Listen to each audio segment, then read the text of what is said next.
I'm the research director at Marzano Research, and I'm coming to you today from Indianapolis. I'm currently attending the National Forum for the Advancement of Rural Education. So it was great to be able to dip into two conferences virtually. I feel like I'm really getting my professional learning today, for sure.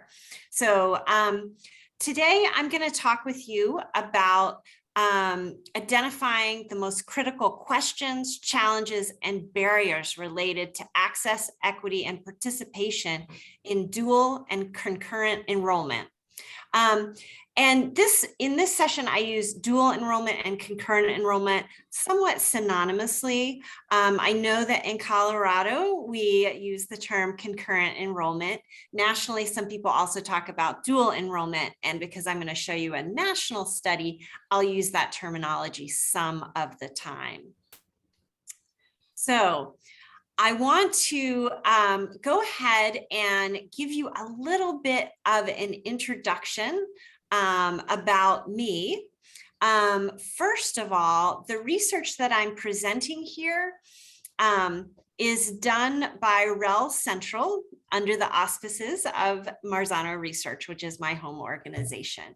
So REL Central is a federally funded regional educational laboratory, and it serves the needs of Colorado. Here you all are, Kansas, Missouri, Nebraska, North Dakota, South Dakota, and Wyoming. So we really have that central part of the state, just an essential part of the nation. And it's actually a place where dual enrollment, concurrent enrollment is being really innovative and seems to be growing and taking off. I'm sure you are familiar with that.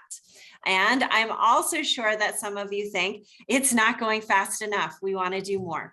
So acknowledge that both those ideas are probably in the room. Next, I wanted to give a chance for people to give some introductions to me. It looks like we have about 40 or 50 people here, but using chat, it would be great to just get people's names connected to their roles. And then you see here some images of fall. What appeals to you? What image appeals to you today as you think about equity and dual enrollment, concurrent enrollment? Are we at the beginning of the day eating a croissant and drinking our coffee? Are we on a long road? I kind of feel like that lower left corner represents me today. I'm far from my home in California, and I'm dipping into another place in the country. Okay, I love some of the Windrith is coming in, the jar with the candle. Someone else is coffee and croissant. The tree in the tunnel for Emily. This is great. It's really nice to hear how people are doing and what appeals to them. The tunnel of trees seems to be being popular. People maybe are on a path towards something. That sounds great. Okay. Yep. Oh, and things are coming in really fast. Someone says they love the fall colors. I really do too. It also fit with my slide deck, so that was nice. Fall is a time for renewal, right? Things are changing.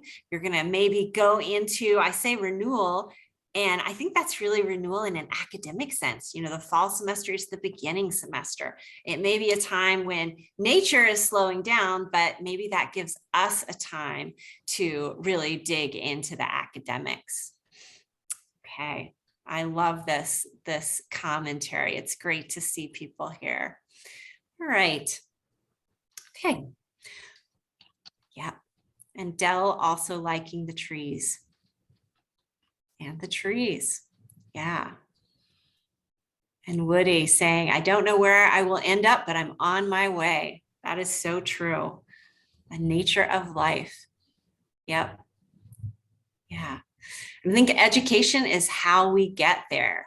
Yes.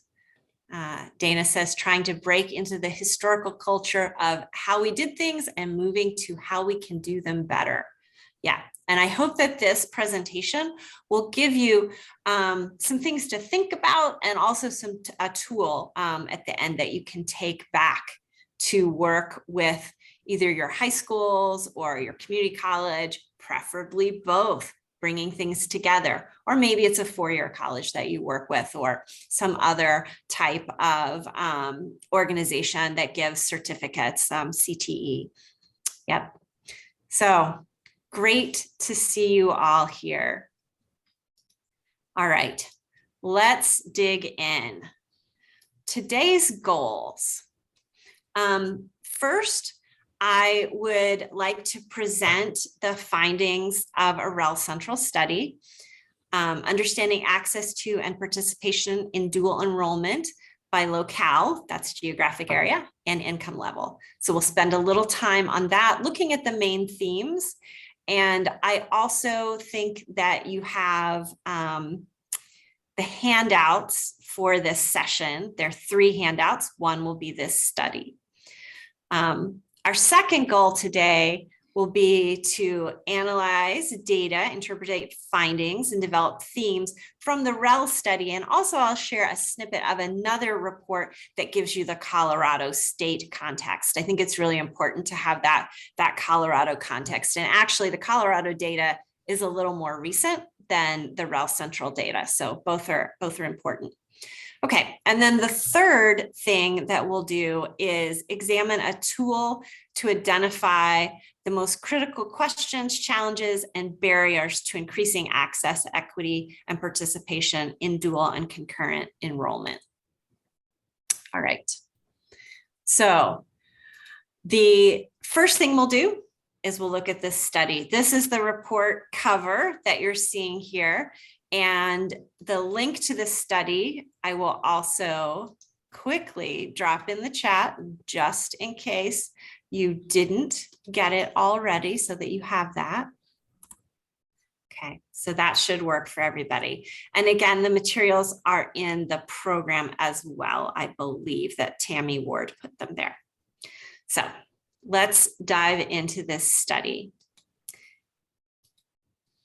Okay. By dual enrollment, we mean any program that allows students concurrently enrolled in high school to take college courses and earn college credits. For this particular study that I'm going to share with you first, and we'll spend a little bit more time on it than the second study, but this particular study uses data from the Civil Rights Data Collection and Elementary and Secondary Information System. And we use the data for 2017-18, so there is a bit of a lag. That'll be important to remember later. So this sample, using this big national data set, there are really quite a few students in high school. So in the REL Central region, which Colorado is a part of, there were about 2,000 high schools and more than 400,000 grade 11 and 12 students.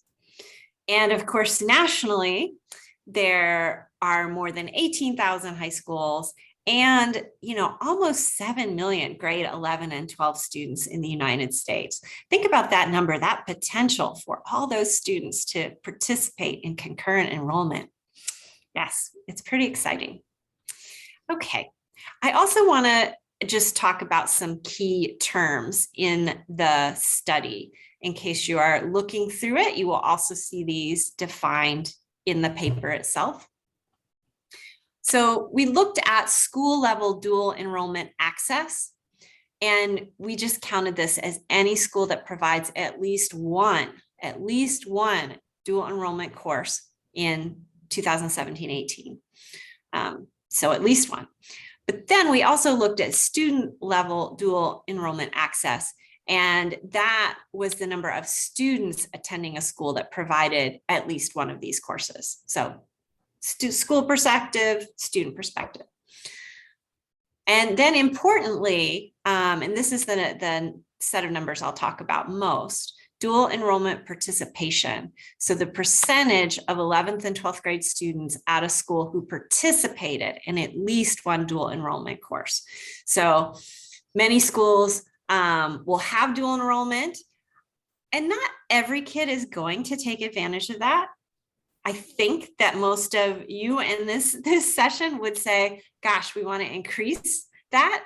And, that's a good goal. There is room for increase, spoiler alert, but we'll find out how much of an increase is possible later.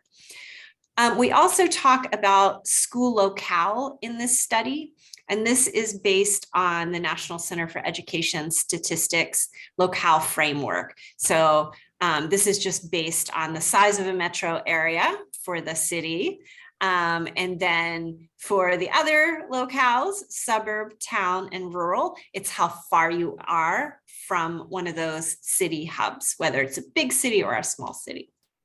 We also looked at school income quartiles, and these were assigned income quartiles based on the percentage of students eligible for the National School Lunch Program. Oh, and I see that Kirsten is saying the link isn't opening for her. Also, Kristen, in the program agenda, there should be a link as well. Yeah, hopefully. Oh, she's got it. Everyone's got it. Okay, good. Wonderful. Thanks, you all. Okay, so the income level is going to be important because we're going to be looking at students who may come from families or communities that have less economic resources. Dual enrollment, concurrent enrollment can be really important for these students as a money saver, and also as a little taste of college, of what's possible. All right. This shows you what all is available in including the report that I just gave you the link to.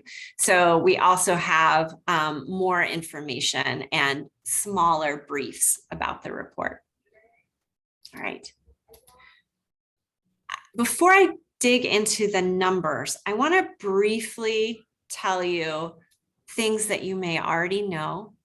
At the end of this PowerPoint, there are citations and research that support this. If you're an advocate for dual and enrollment and concurrent enrollment, these may be useful to you. So it's very well documented that dual enrollment programs offer important opportunities that have an impact in students' lives. Dual enrollment, concurrent enrollment is associated with high school achievement, completing high school or graduation rates, post-secondary access and enrollment, so getting into a college, and then even persisting and attaining some sort of post-secondary degree, whether it's associate's degree or a bachelor's degree or further. Dual enrollment and concurrent enrollment help reduce barriers to going to college, because one thing they do is overall the cost of college can go down for individual students.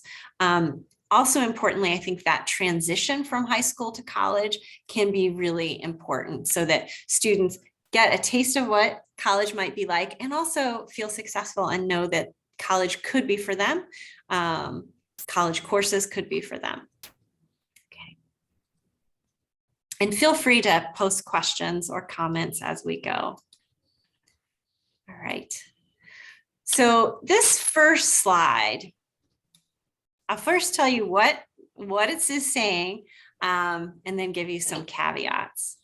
So this is the percentage of high schools that had at least one dual enrollment course.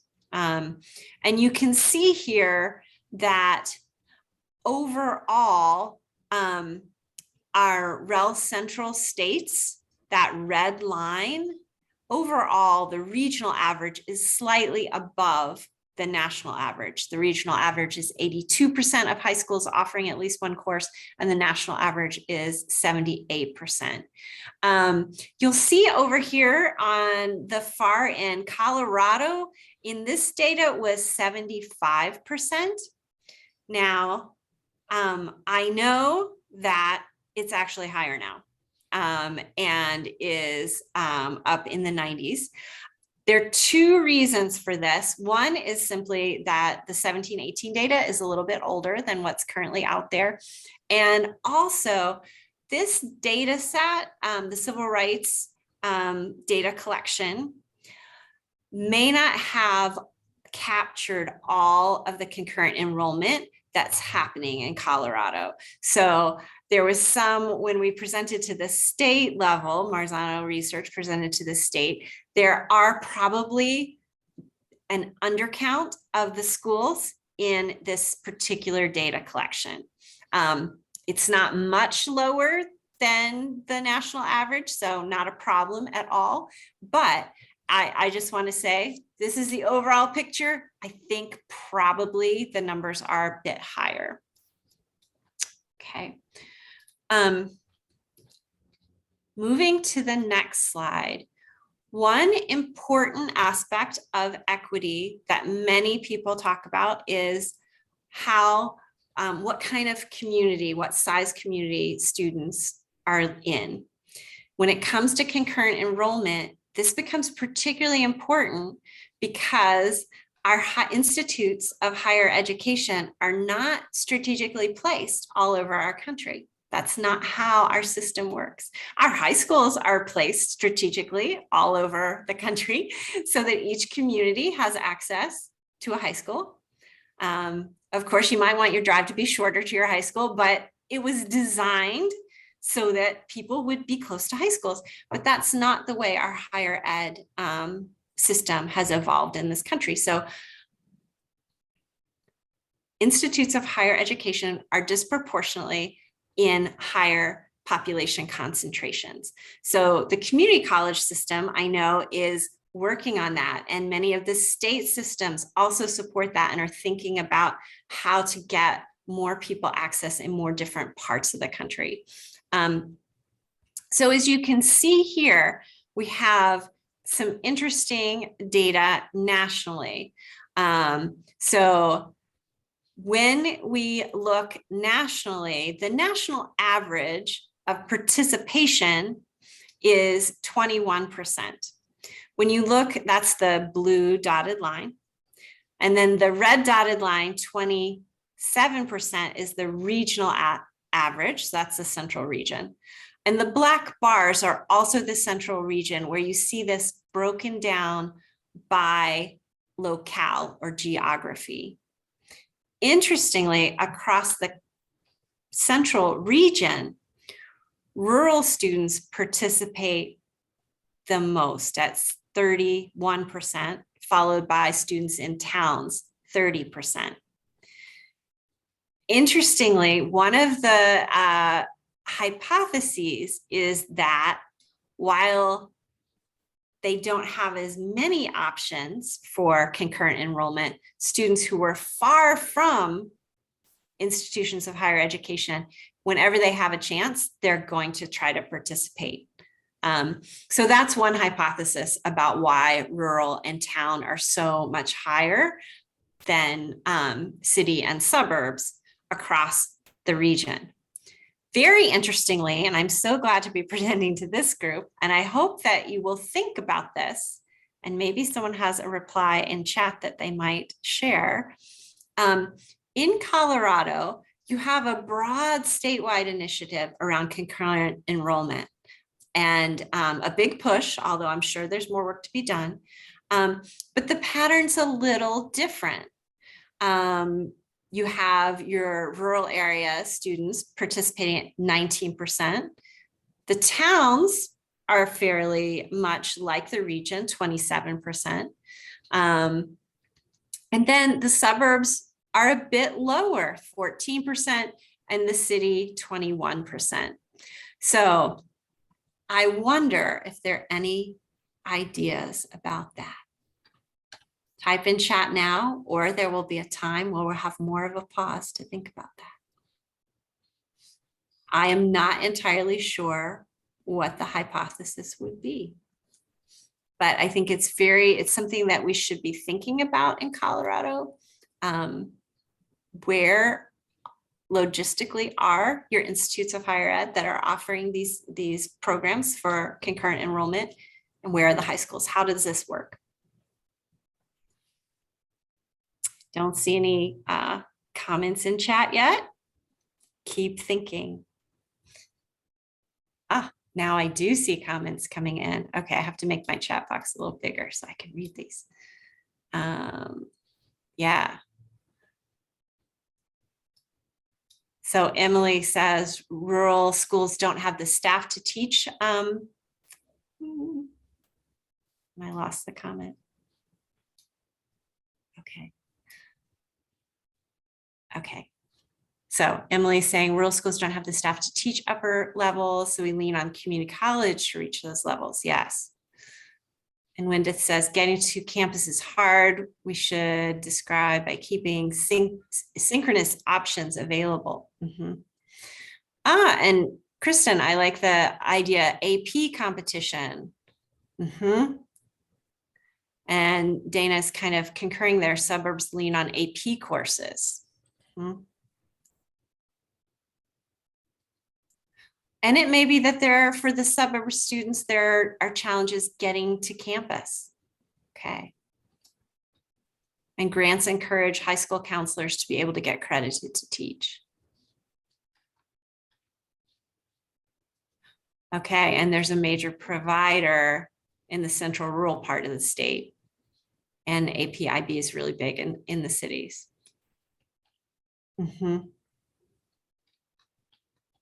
Okay, and the second year versus 4-year type of education, right? And this isn't disaggregated by 2-year or 4-year colleges. This is really interesting. Thank you. And I hope that some of these ideas get you thinking about the state and the state's needs. As a researcher, it gets me thinking that understanding this landscape is not just about concurrent enrollment. It's probably also about AP and IB. Yeah, and where the providers are. So thank you. Okay. I want to share the same information by income level. This is a very similar graphic. So again, it's the same participation rate nationally is 21%, regionally is 27%. And overall across the central region, so that's all the states in the central part of the US, across that region, students in schools serving low income communities participate at larger rates, so 30%.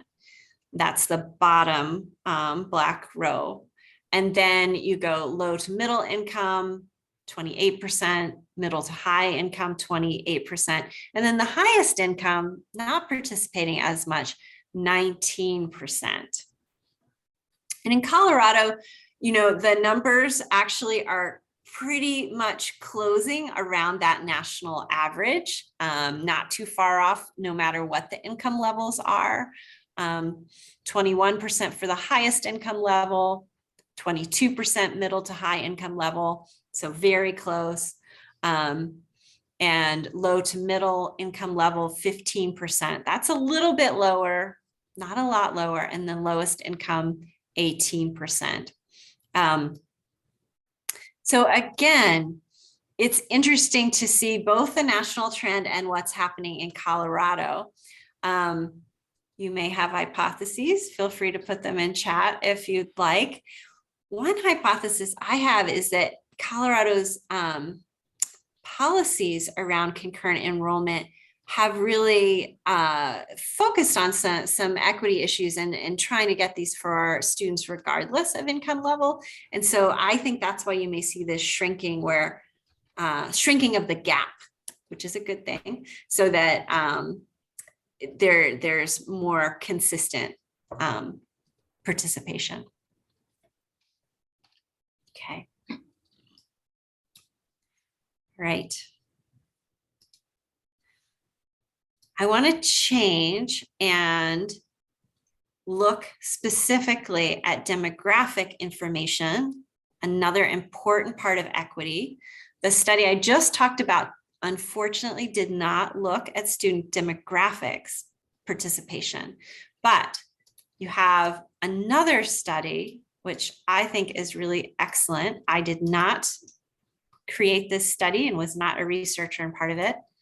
I'm dropping it in chat, but I think it's a really nice report. And it's specific to Colorado. So this importantly looks by students' racial and ethnic background. Another really important part of equity. We know that historically, there have been differences in the opportunities that students have by race and ethnicity. And there's a lot of work going on to make sure that students who've historically been underserved and sometimes are right now being underserved by the education system, so they have a chance to participate and have the opportunities that all students have. I just put up the big chart about participation. This is handout B. This is just Colorado data, and it's more recent. So this is really interesting data to me. I'll talk through a little bit of this and say some of the things that I notice, and then I'll be curious to see if there are other thoughts. So as I look here at the column that is 2019, 2020, so the middle set of columns, you have the number of students participating and then the percentage of the total.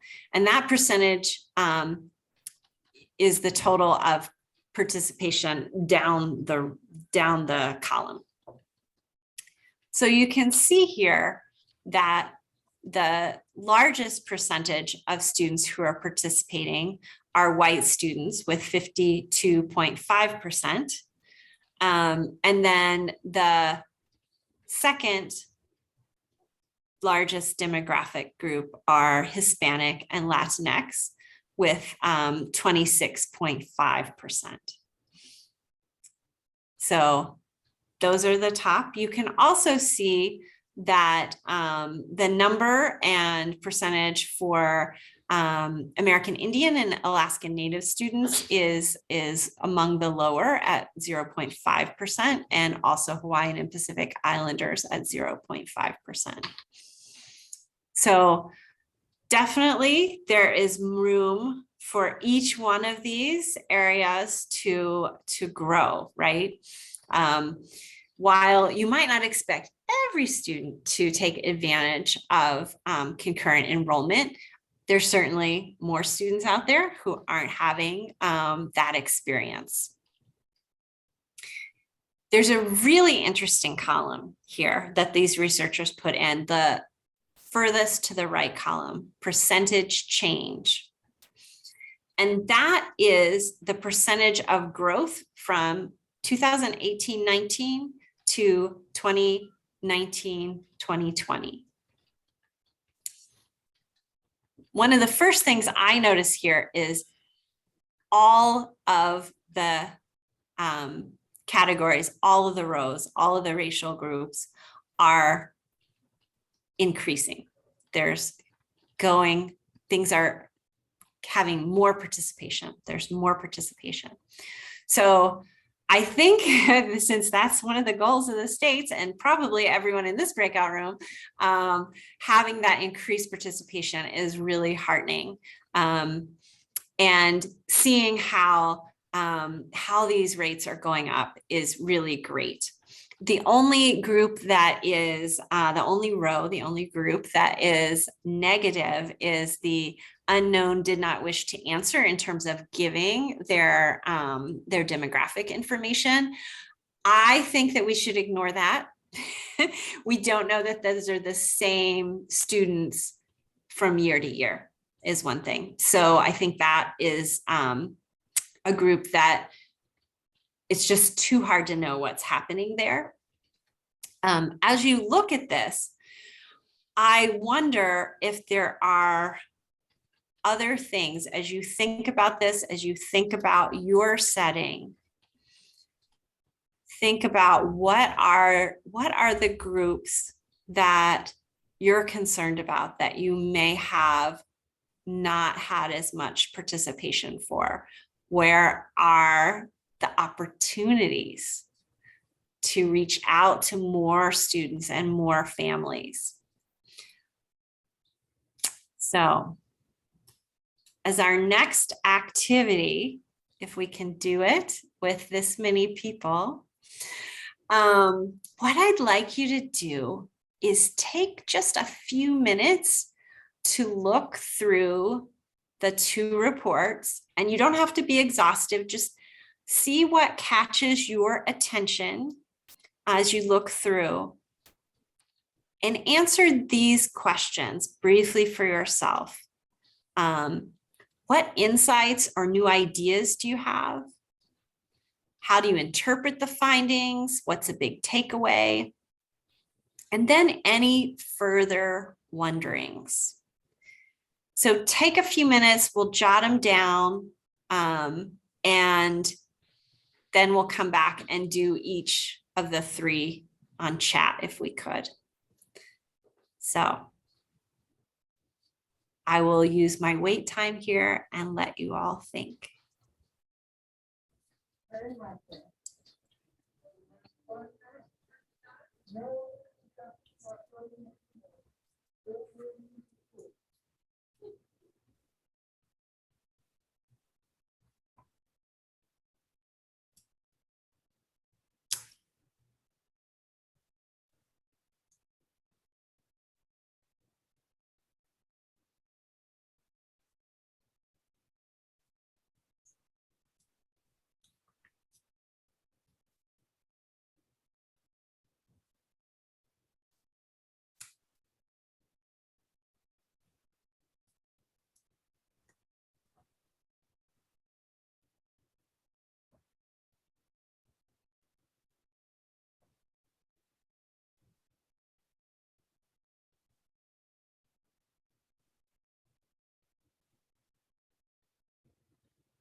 Okay, I'm glad you guys took some time to think about the 2 reports. I see that Tyree already put in a response looking at the demographic information in 2021, numbers seem to align, but it's significantly less white students by percent and slightly less African-American or Black students, but otherwise really close to that. And thanks, Rebecca, for your question. How do we increase CTE offerings when the rural areas often need capital investments to create those offerings, and therefore they lean on academic offerings which become more prerequisite dependent? That is an interesting question. Yes.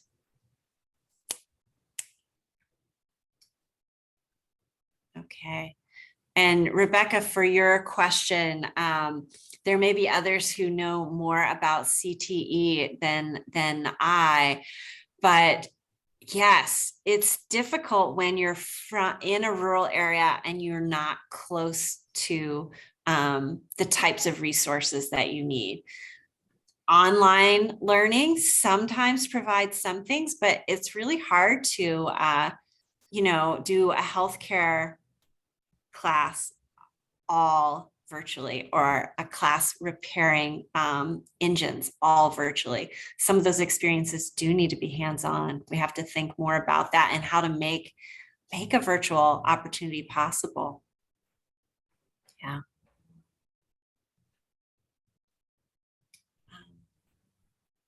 Adriana says, in studying these reports together, it is apparent that we need to examine regional setting and demographic reports side by side in order to gain a better sense of the regional participation and access.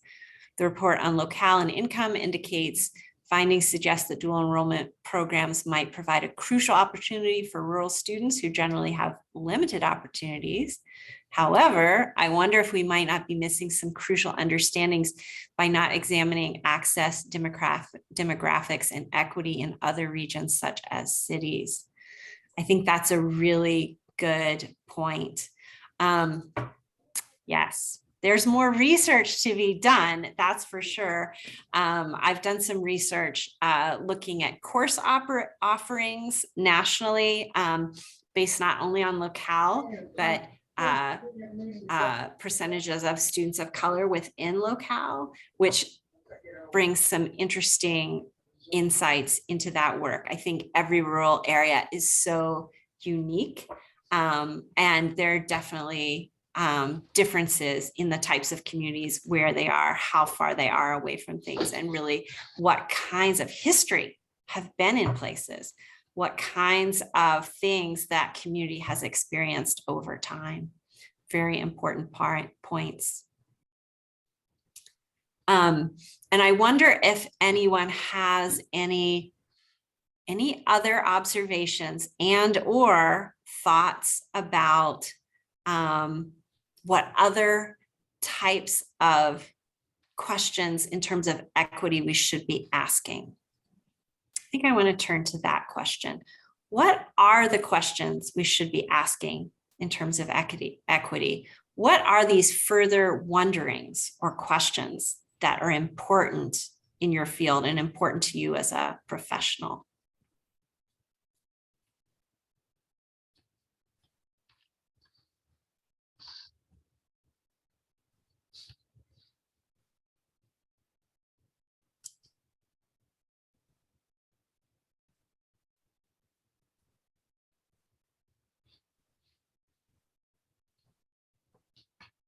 Caitlin, would you repeat that one more time?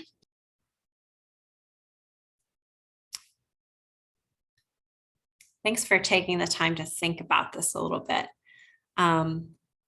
Questions of equity of access are really essential for helping ensure that all your students have the opportunities to advance, get further education beyond high school, really live their dreams.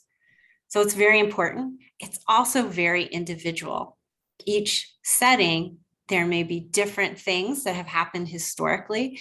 There may be different barriers that are currently going on that make that examination of equity a little different in each area. So you thought about it for a minute. Any anything in chat that people want to share about other aspects of equity that you wonder about in terms of concurrent enrollment, or just any future further wonderings or questions? Just give a couple more seconds for that before we go on to our tool.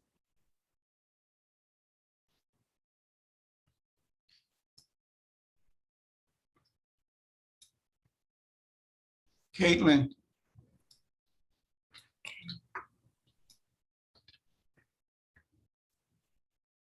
Adriana says, I think we need to spend more time understanding how cultural values contribute to concurrent enrollment decisions and the opportunities offered to students. We have to understand differing perspectives in order to understand how various populations perceive dual enrollment opportunities. Yes, I think that's really important. There could be a lot of different things that students and families are thinking about. Caitlin, I don't know whether and you Rebecca can hear says me. other states have very robust CE policies and they get the word out to populations, especially as connections to the economy. Yeah, there may be things to learn from those other states.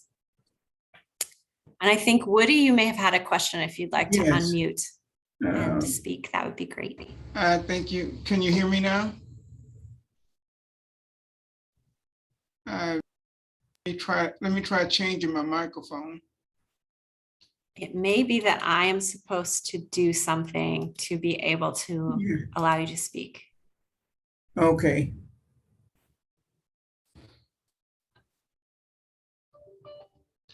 Yeah, I'm waiting. I still can't.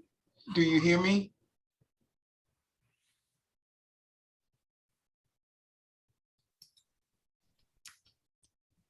Okay.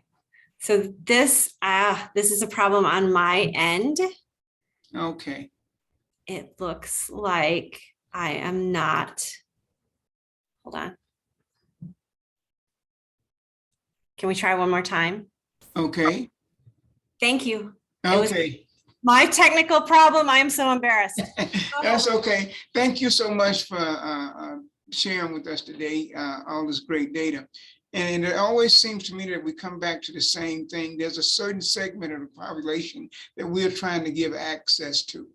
But a lot of times we don't take in consideration that we need to meet them where they are and their parents and everything where they are, to understand that though it may be a difficult thing to navigate, it is doable if we focus on what's right for the student. And I looked at a comment in the chat that talked about CTE. Have you all talked more about maybe making sure that CTE kind of dovetails with concurrent enrollment? Because most of the CTE curriculum that you're going to get is going to be at the post-secondary level and not at the high school level.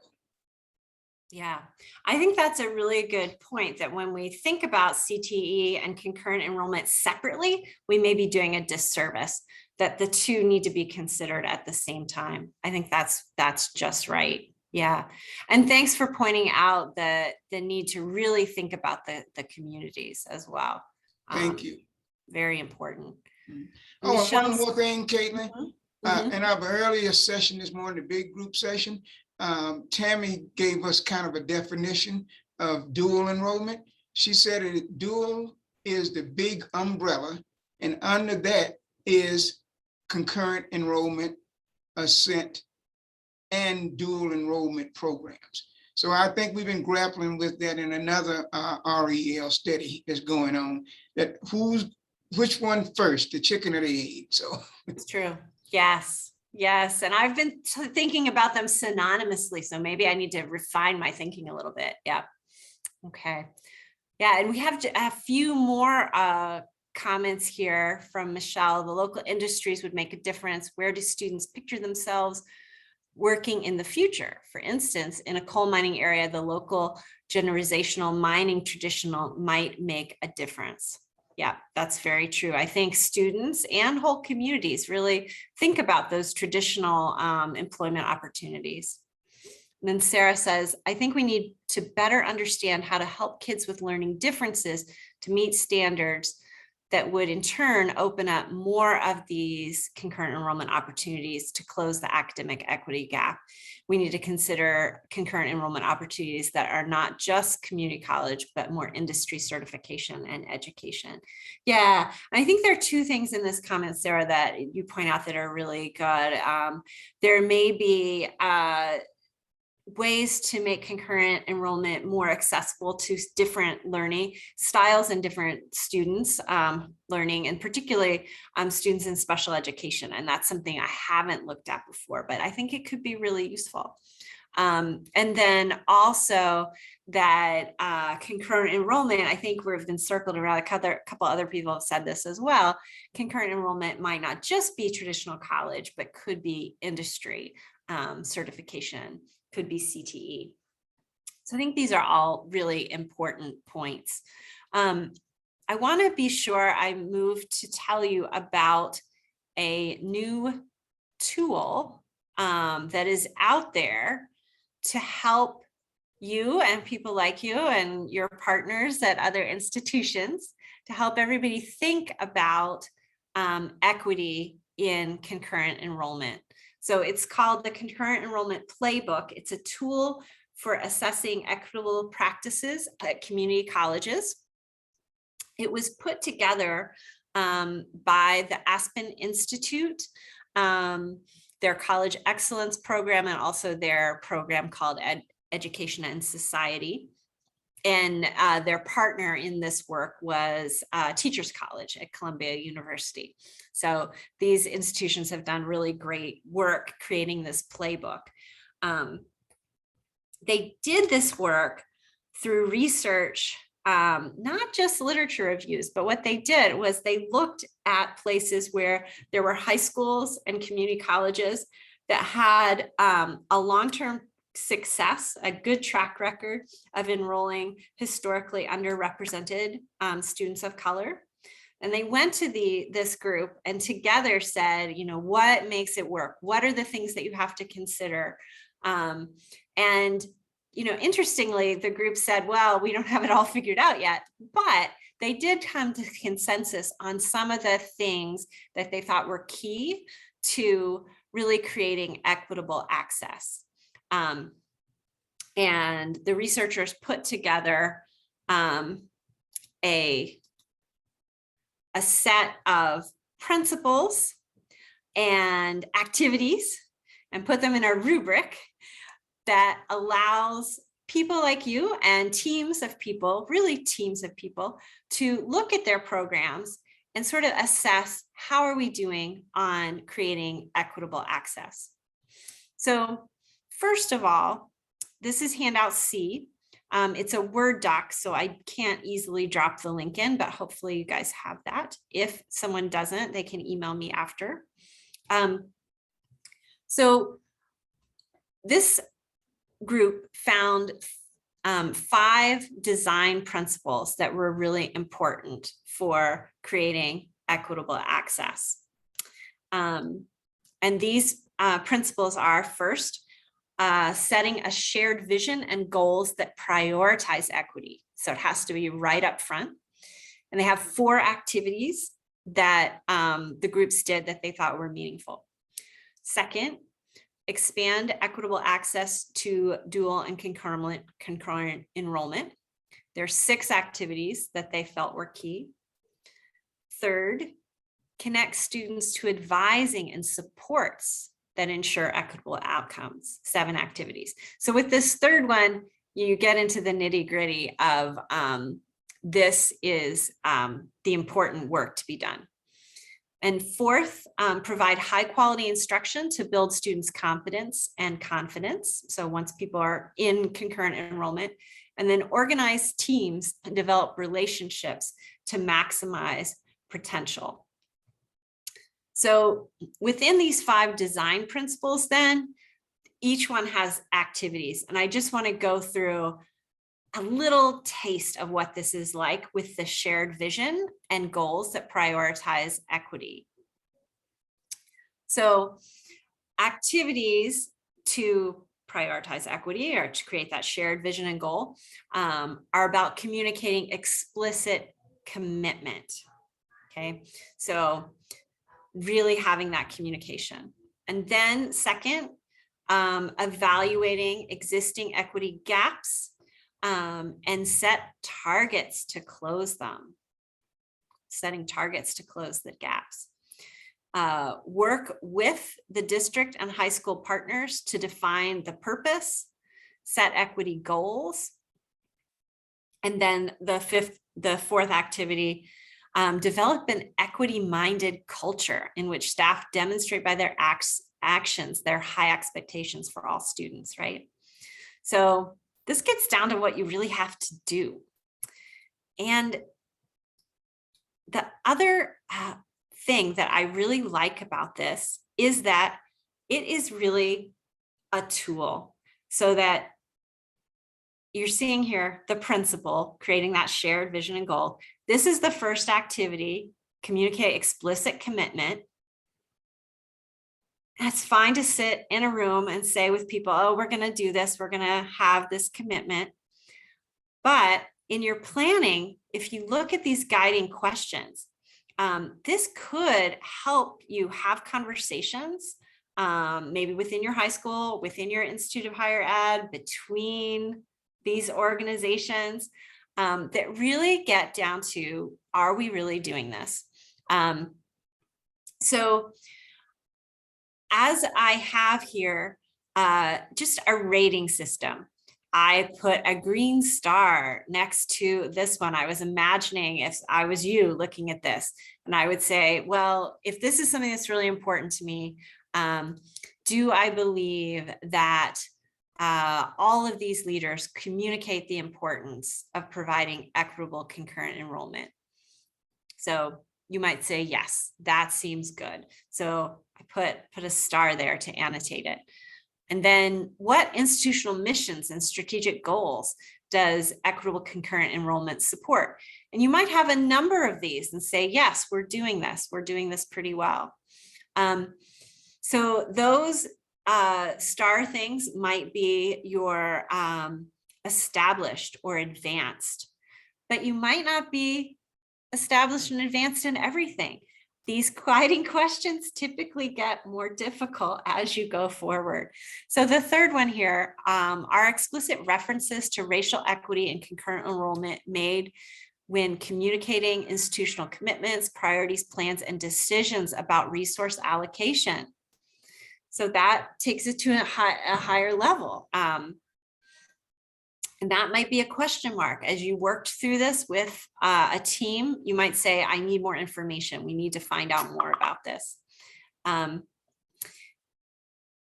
then lastly, you get one of the more difficult ones. Do stakeholders understand the importance of providing equitable access and success in concurrent enrollment?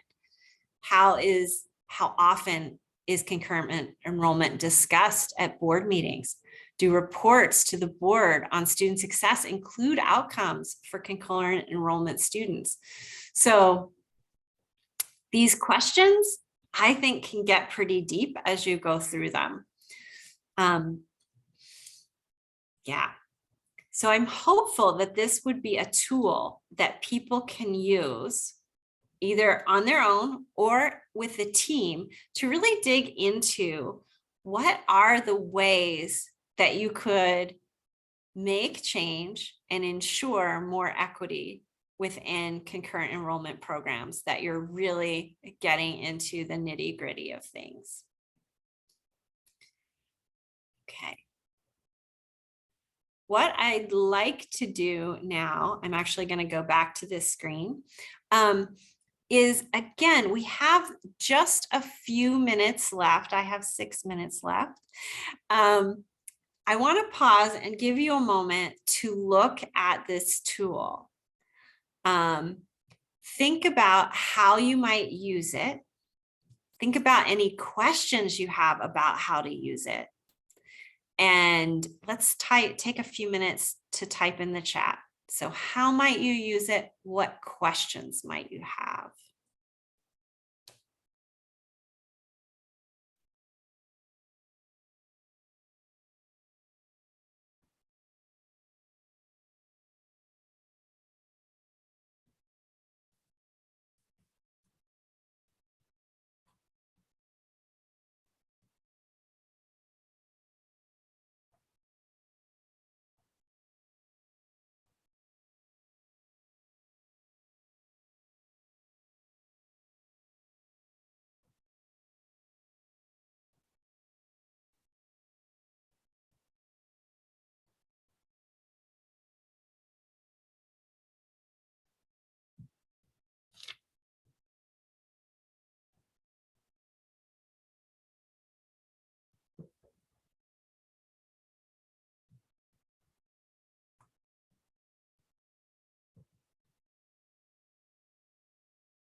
Okay, thanks for taking a moment to think about that.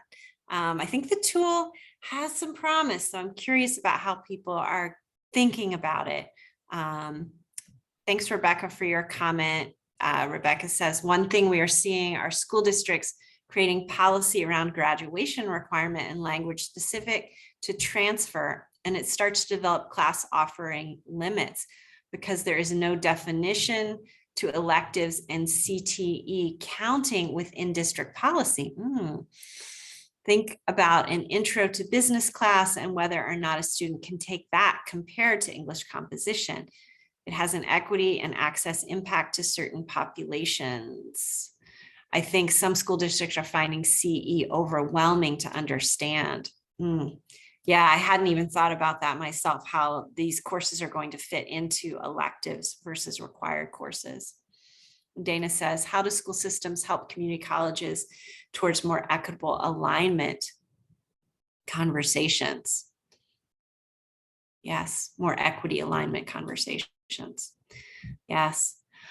Interesting. Dana, I wonder if this tool, introducing this tool, having sessions on it, could begin to bring those communities together, school systems and community colleges, and help develop those partnerships. And maybe there's some initial conversations needed before people could dig into something this meaty, but I wonder if that could be part of that work.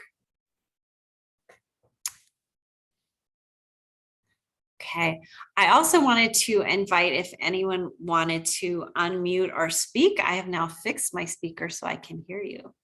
So are there any other further comments or questions that people have?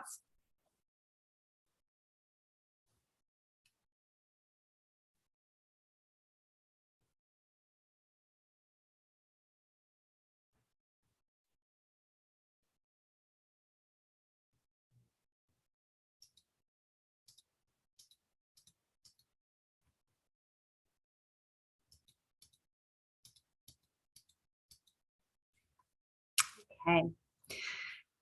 Well, I wanted to close then to wrap things up by just saying how much I appreciate your thoughtful comments. I do really encourage everyone to think about their context and think about equity in terms of access, who has the possibility to participate and in what courses, whether they're 2-year courses from community colleges, 4-year colleges, or whether they're CTE certificate. What are those opportunities for access to concurrent enrollment and post-secondary opportunities? And then also think about participation.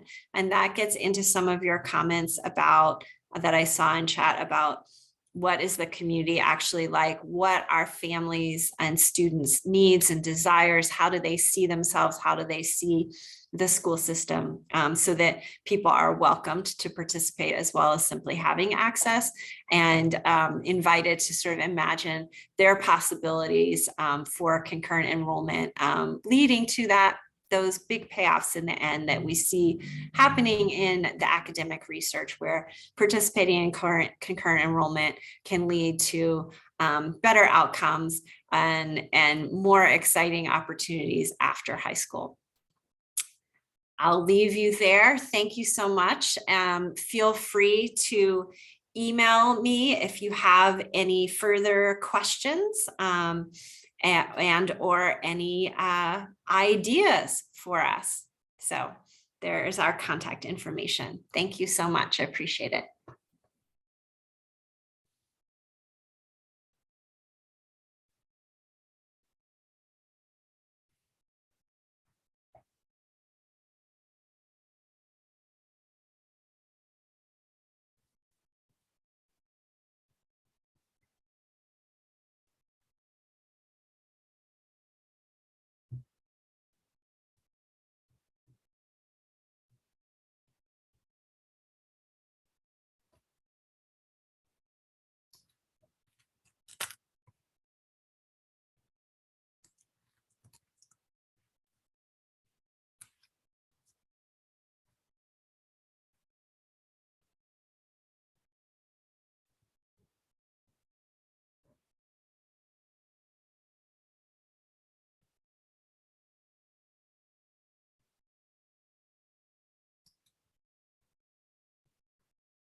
Anybody still here?